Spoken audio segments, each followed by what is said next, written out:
Vamos a hablar esta noche de Palamedes.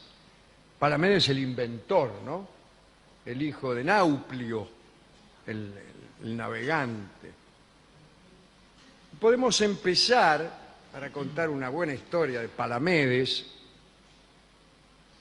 diciendo que el viejo Tindáreo había tenido siempre muchos problemas a causa de la belleza de su hija Helena, que pasaba por ser la mujer más bella que hubiera existido nunca.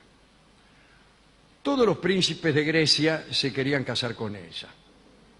Siguiendo un consejo de Odiseo, Ulises, Tindáreo reunió a todos los príncipes y les hizo prometer que respetarían la decisión de la propia Helena y que incluso apoyarían al príncipe elegido en caso de que alguno quisiera hacerse el loco y quisiera poner en duda, en tela de juicio, los derechos del elegido sobre Helena. Este consejo se le dio Ulises porque calculaba que de no existir un juramento previo, no tardaría en aparecer alguno que impugnara el resultado de aquella decisión. Bien, todos juraron y ya sabemos lo que sucedió después. Helena eligió a Menelao, el de Esparta, se casaron, fueron felices un rato, hasta que apareció Paris, el hijo del supuesto hijo, el hijo en verdad, sí, del rey Príamo de Troya, que la raptó y se la llevó a Troya. Tindáreo entonces recordó a los príncipes el juramento que habían hecho. Bueno, y así empezó la guerra de Troya. Hoy hablaremos, como hemos anunciado, de uno de los protagonistas de esa guerra, este hombre tan astuto, tan ingenioso, tan sabio, que era Palamedes. Sabio verdaderamente porque había sido uno de los pocos discípulos directos del centauro Quirón, que a pesar de ser medio caballo, era un extraordinario maestro. Palamedes era uno de los 3 hijos de Nauplio, el navegante. Cuando se produjo el rapto de Helena, Palamedes consoló a Menelao y trató de calmarlo. Después viajó a Troya junto al propio Menelao y a Odiseo, a Ulises, para tratar de resolver el conflicto en forma pacífica. Luego integró una segunda embajada, pero bueno, la guerra aparecía como inevitable. En ese momento, cuando todos los antiguos pretendientes de Helena se disponían a dirigirse a Troya para recuperar a la muchacha, Odiseo, Ulises, pese a estar comprometido por aquel juramento, el juramento del Tindáreo, trató de sustraerse a esta obligación. En realidad varios hicieron esto. Y cuando Menelao y Palamedes fueron a buscarlo a Itaca, donde él vivía, para decirle, che, mirá, se armó la podrida, tenés que cumplir con el juramento que hiciste ante el viejo Tindáreo y tenemos que ir todos a rescatar a Helena a Troya. Y Ulises se fingió loco. Se hizo loco como tantos lo hacían antes para evitar el servicio de la conscripción. Parece que había uncido a su arado juntos a un asno y un buey y estaba sembrando sal. Bien.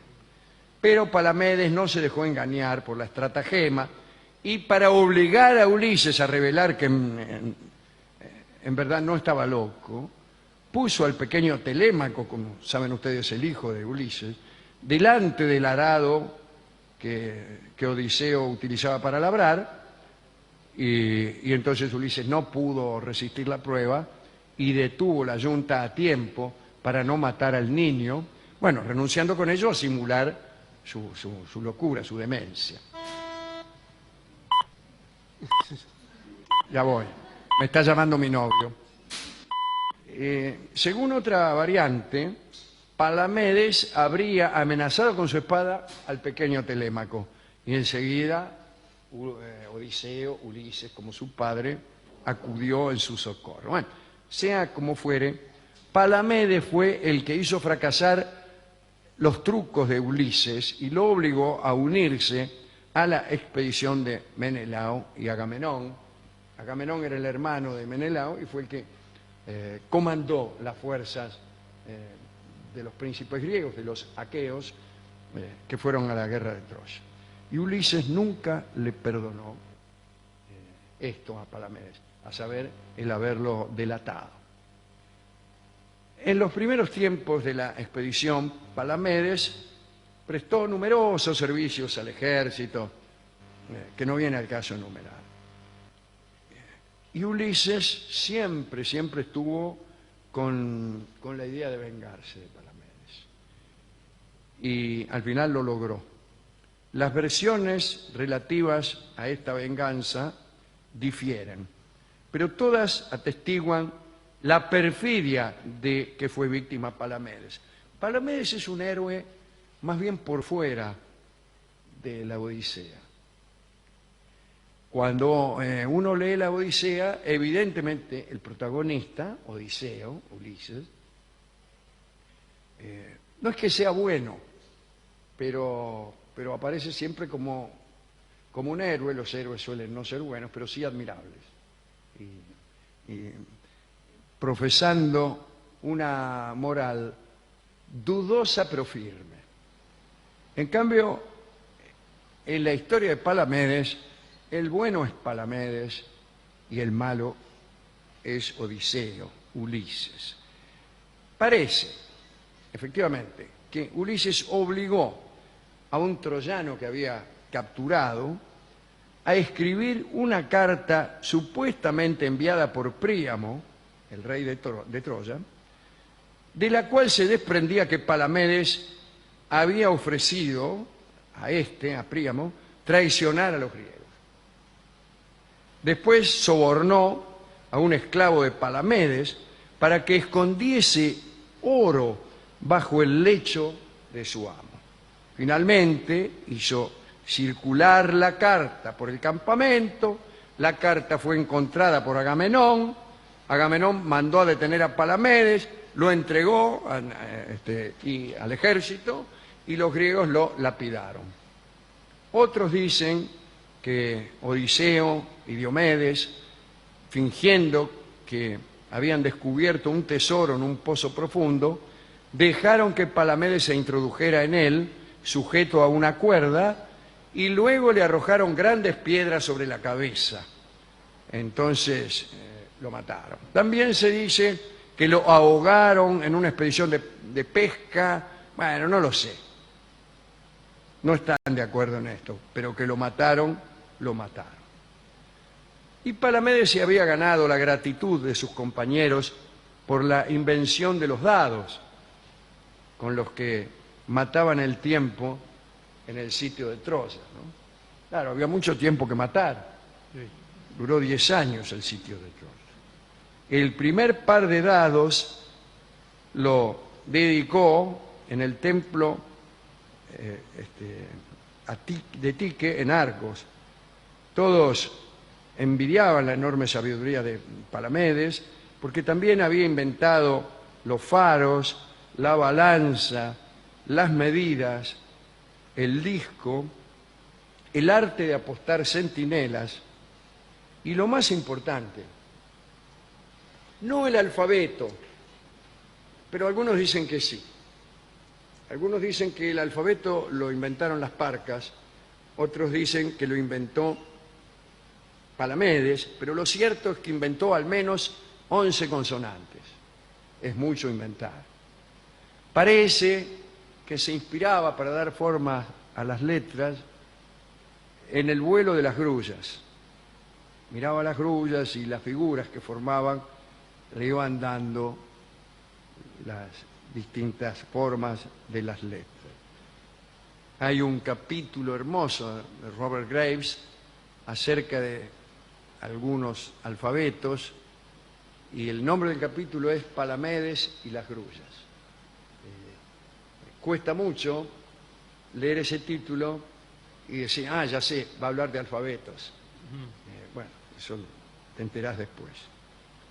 Cuando el papá de Palamedes, Nauplio, se enteró del asesinato, se embarcó para Troya y exigió una satisfacción. ¿Cómo se enteró? Se enteró del siguiente modo. Uno de los hermanos de Palamedes, Eax, estaba en el ejército, estaba en el sitio de Troya, así que se enteró enseguida. Y para comunicarle al padre estas desgracias, escribió todo lo que había pasado, todo el engaño del que había sido víctima, en un remo, y tiró el remo al mar, conjeturando que, siendo que Nauplio pasaba la mayor parte de su tiempo en el mar, más tarde o más temprano iba a encontrar el remo. Me parece mucho conjeturar. Y si otro lo encontraba antes, y es tan inevitable, es tan pequeño el Egeo y el Jónico y el Mediterráneo, como para que sea inevitable que un navegante se encuentre con un remo que uno tira al agua, porque sí. Bueno, el caso es que tuvo tanta suerte que Nauplio encontró el remo y leyó lo que había pasado y dice, así, bueno, me voy a vengar. ¿Y cómo se vengó? Preguntará usted. ¿Cómo se vengó? Hizo lo siguiente. Primero le pidió satisfacción a Agamenón, y Agamenón no le dio ni 5 de bolilla. Y en realidad porque Agamenón había sido un poco cómplice de Odiseo en la muerte de Palamedes, ¿no? Y Nauplio entonces volvió a Grecia y empezó a llevar falsas noticias de los asesinos de Palamedes a sus esposas. Y a cada una de ellas le dijo, tu marido va a regresar trayendo consigo una concubina troyana y la pondrá como reina del hogar. A todas las mujeres de los que habían participado en la conspiración. Algunas de esas esposas infelices se suicidaron inmediatamente. ¿Qué clase de gente tan rara? Otras cometieron adulterio para vengarse, como por ejemplo Clitemnestra, que era la esposa del mismísimo Agamenón, y cometió adulterio con un señor llamado Egisto, y luego la remató. Cuando regresó Agamenón, y junto con Egisto, mataron al marido, ¿no? Al jefe griego. También la esposa de Diomedes creyó eso. Cometo fue el amante de la esposa de Diomedes. Y bueno, y Meda, que era la esposa de Idomeneo, cometió adulterio con Leuco, nada menos que con Leuco. Así que, mientras tanto, cuando el grueso del ejército regresó a Troya, hay un lugar que se llama La Gira, las Rocas Redondas,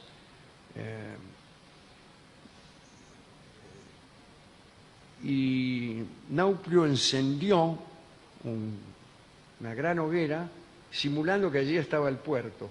Y ahí en realidad hay unos arrecifes mortíferos y los barcos pusieron proa hacia el lugar donde brillaba la luz y se estrellaron todos. Ahí también perecieron muchos. Según Apolodoro, la muerte de Nauplio fue provocada por un acto de traición parecido al que él había cometido con la flota griega, ¿no? Pero ignoramos los pormenores de la aventura. Con la que fracasó fue con la más importante, que es la mujer del propio Odiseo, Penélope. Penélope, que era sobrina de Tindario y prima, en consecuencia, de Helena, ¿no? Y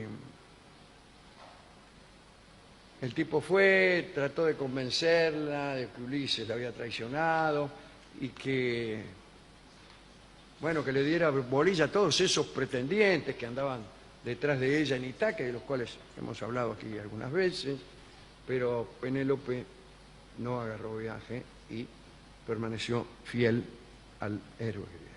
Esta es la historia de Palamedes, un muchacho inteligente, industrioso, al que debemos el alfabeto. Si no fuera por Palamedes no habría alfabeto y en consecuencia ni siquiera conoceríamos esta historia ni ninguna otra. Y los dados también. No sé qué son más importantes, si los dados o el alfabeto, pero probablemente el alfabeto. Hemos ido a la discoteca y tuvimos una larguísima conversación con el discotecario, tan larga como sea necesario. Ahí le contamos esta historia una y varias veces. Sí. Y él dijo que lo que le habíamos contado en realidad no era nada al lado de lo que le había pasado a él. Bueno, ¿qué le pasó? Contó cómo una vez se cayó en un pozo y todo lo que tardó en salir de él. No puede ponerse a la altura de estas historias. Sí, sí, y dijo que en realidad toda su vida era incomparable si uno la consideraba junto a otras vidas de otras personas, particularmente héroes griegos. Sí. Entonces nosotros insistimos y le preguntamos, ¿pero realmente me vas a dar algún... Un disco. Un disco, uno cualquiera? Y él me dijo que no estaba en condiciones de asegurármelo. ¿Cómo que no? Si es el trabajo de él y seguramente le iba a alcanzar. Bueno, al final, alguno. después de mucho tira y afloja, me dio este disco que es perfecto porque se llama Escolazo, en conmemoración a la invención de los dados, que son tan útiles a la humanidad. Sí, es un poco posterior igual el tango, ¿no? Posiblemente. Vamos a escuchar entonces Escolazo en la versión de Edmundo Rivero.